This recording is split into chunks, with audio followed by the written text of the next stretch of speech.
Shalom, everyone. Rabbi Koach here, and I hope you're ready for some Torah.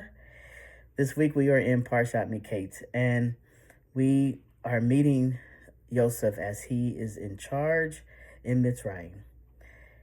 The cupbearer has finally recalled that he was supposed to tell Pharaoh about this Hebrew boy who knew how to interpret dreams. You see, Pharaoh had two dreams, and no one in his court could interpret them for him.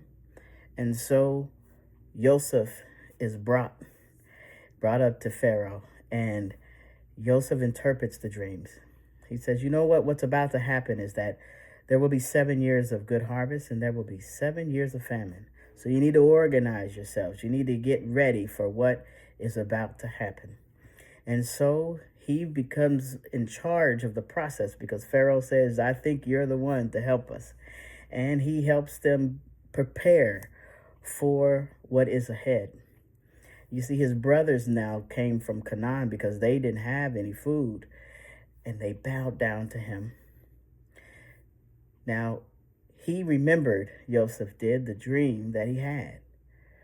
But he recognized his family, but he was like a stranger to them. They did not recognize their brother. And so what Yosef did was he made sure they had the food they needed, but he put them to the challenge to determine whether or not they remembered their brother. Did they remember what they did to him? And through the challenge that he put to them, he did learn that they remembered him, that they were, in fact, sorry for what they did, and they thought, for sure, we are experiencing what we are experiencing right now because of what we did. They knew that they had missed the mark.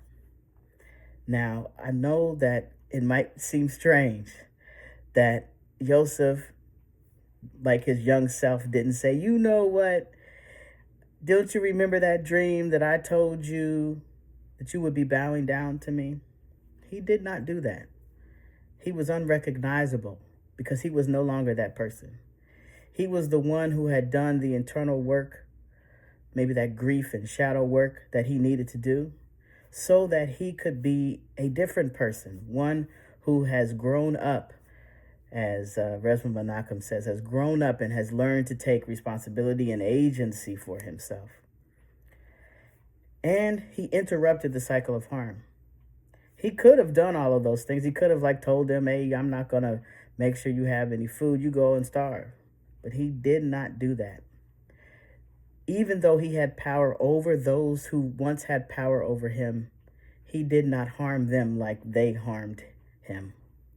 And I think that's a lesson for us, that we don't have to continue that cycle of harm. We can interrupt it by being unrecognizable, meaning we have become the person that is able to be a part of the work of Shuvah. Now, the last thing I want to say about this is that Yosef said, get ready. We need to organize ourselves for what is going to happen. Y'all, it's been happening. The world has been changing. Things are constantly in flux. We got people who are running this country who can care less about trans folks and folks of color and immigrants, right? And kids, right? They have shown that we are absolutely in our 7 years, we're 7 years of famine. So organize. Let's get ourselves together. Let's make sure that we're doing the work of preparing not only for what is now, but what is to come. I hope that over Shabbat, particularly this Shabbat of Chanukah or Chanukah, that you find ways to dedicate yourself to either the work of Shuvah that needs to happen in your life, the work of grief. Maybe it's the work of organizing yourself and those in your community as we fight against that which has tried to take us out. They keep trying to take us out, but you know what? We're going to be here. We are here, and we ain't going nowhere. So dedicate yourself to the work of that. Shabbat Shalom.